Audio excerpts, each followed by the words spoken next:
Hey everybody, it's Eddie Joe on Crypto. Here's the news of the day where we try to cover everything that I tried to cover in the Crypto Minute. I was missing two more topics in that Crypto Minute, and that's Cardano's unprecedented record as well as Binance hitting a super big achievement. We'll get into that a little bit later. Let's start off with how we started with the Crypto Minute. $47 million stolen from Curve Finance. So Curve took a hit about 15% in drop CRV. Then on top of that, the hacker gave back $5.4 million. Don't know why that specific number, but I guess it is what it is. So now everybody's trying to figure out, well, what happened, obviously.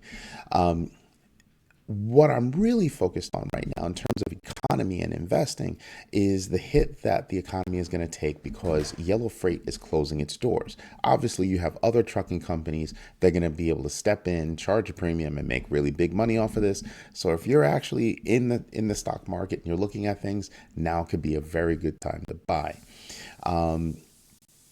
But I think it's going to have still a major impact because I don't know that 100% of the business that yellow freight had is going to be covered, right? I keep calling it yellow freight. I think it's just yellow, but I don't know that all the other companies can absorb the business that they had. I'm sure they will all try, and we'll see what happens. But I'm pretty sure this is going to have a logistics hit in the United States. Now, something that I wanted to really dig into: the SEC. The SEC took it on the chin in a big way. Let me read this. In the D.C. Circuit Court concerning Spikes Futures, a judge stated the SEC's order was deemed arbitrary and capricious. That should sound familiar to you. That's the same exact language that Grayscale used in its lawsuit against the SEC regarding their Bitcoin spot ETF.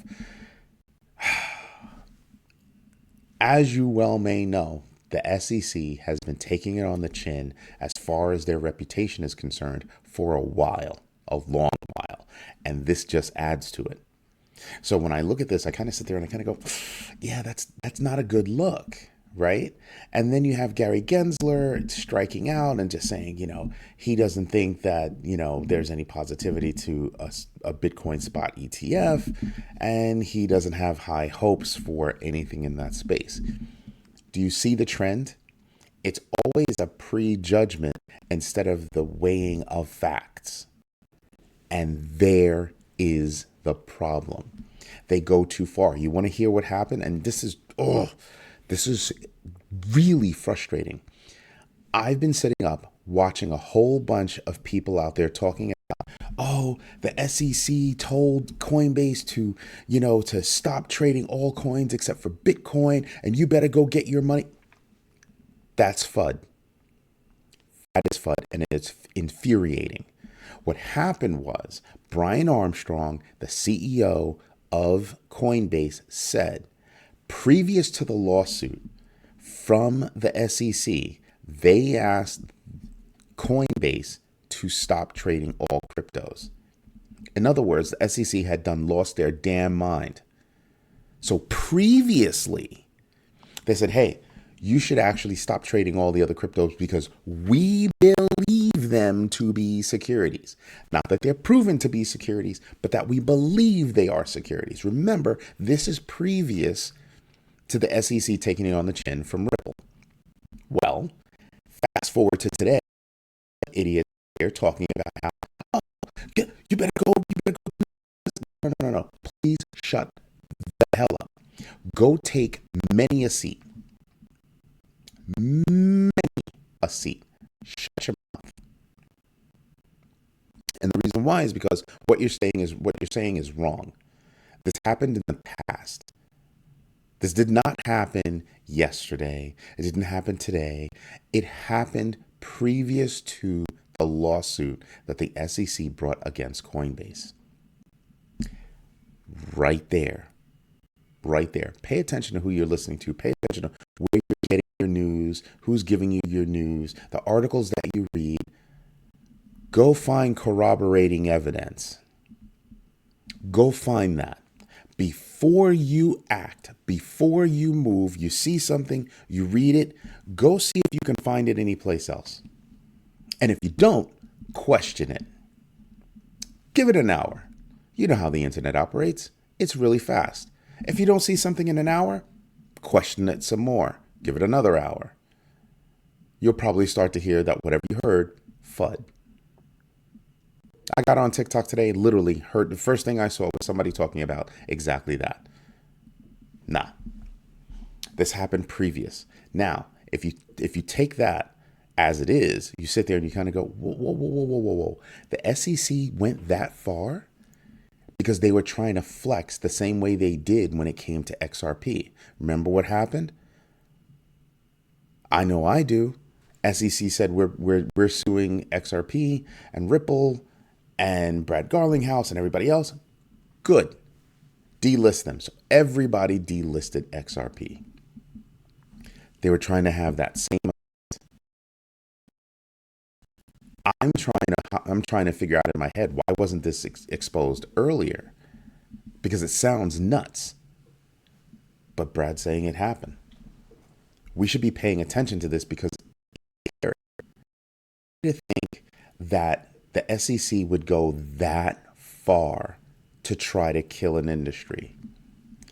Gary Gensler needs to be retired. He needs to go sit in an old folks' home and think about his thoughts, rethink his actions, because that is amazing, to say the least.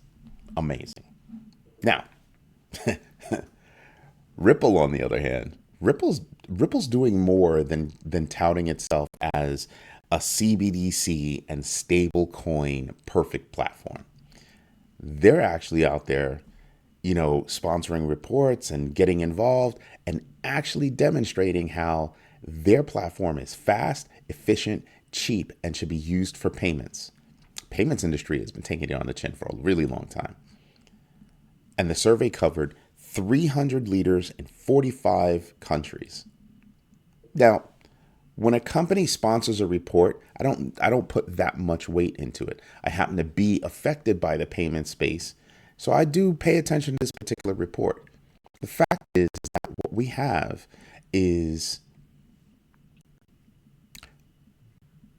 a payment structure that doesn't work as well as it should and almost penalizes the actual vendor. Not only do they have to pay for the acceptance of credit cards, but they can have that money yanked right back, right? And the credit card companies have anywhere between 60, 90, and 120 days to yank it back. All you have to do is raise a dispute. You would probably thwart fraud by introducing crypto payments into your platform, by which Ripple is pretty fast. So is Polygon.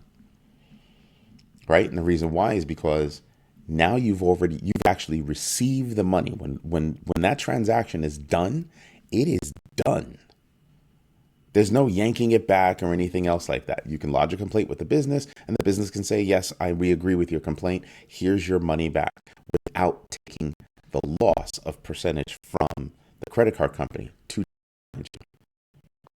They take a hit when you originally charged. They take a hit on the way back when they give you back your money.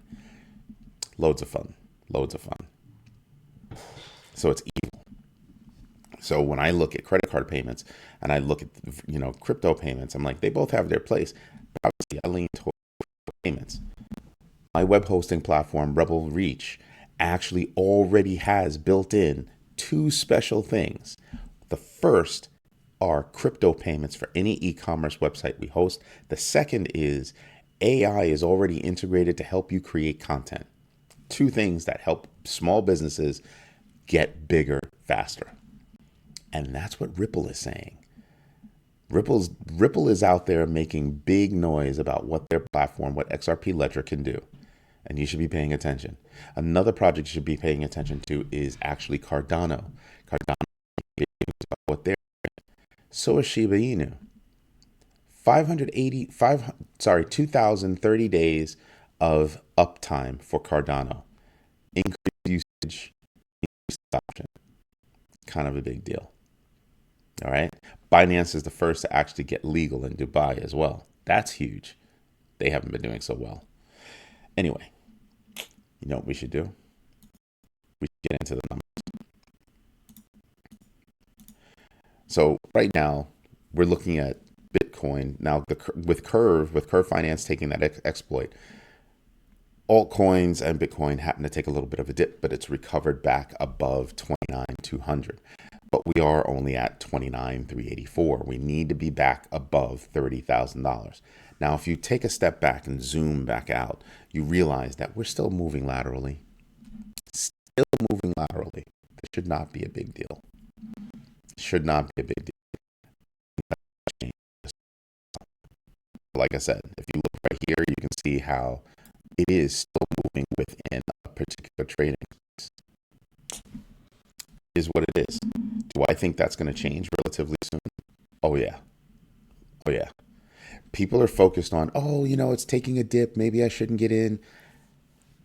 Pay attention to all the adoption that's going on. Pay attention to all the foundation work that's going on. That's what we're talking about. That's really what we're talking about. Pay attention to what's going to happen. If a Bitcoin spot ETF happens, you're going to have a whole bunch of companies that are going to get licensed, and they're going to need to hold a whole bunch of Bitcoin, a hell of a lot of Bitcoin. So that accumulation is probably already happening. I think I mentioned this last week, been mentioning that. On top of that, you have adoption going on. Companies like mine, other companies expanding the capabilities of crypto for people to be able to use crypto to buy everyday goods. This is what we're talking about. So it's inevitable. The question is only when, not if. Okay? When, not if. Sort of like if you're interested in real estate, you're going to pay attention and be like, why are housing prices still so high? Not a lot of people are actually buying houses. It's because they're getting bought out by large corporations. That's why. United States is turning into a rental country. So you have a lot of corporations buying up homes, and they're only going to rent them out. They're not going to sell them. So if you own now, you might want to keep it that way. The fear and greed index is at about 50. Am I happy with that number? Not at all, but it is what it is. So we're at 50, right? I think there's still a lot of pent up energy, and we're just waiting for that boom. If you look right here, doesn't that look similar? Doesn't that look similar right there? Just before that boom? Exactly. This is what I'm paying attention to. That's exactly what I'm paying attention to. All of that positivity is waiting to explode, and it's going to. Right? That happens this week. That's cool. Job openings on tomorrow morning. Construction spending, employment numbers. You get U.S. productivity, on Thursday. You want to be big? The equivalent of our Fed is speaking on Thursday, or releasing their numbers on Thursday for the UK. Numbers have also come in for Europe that says Europe's being a little bit resilient.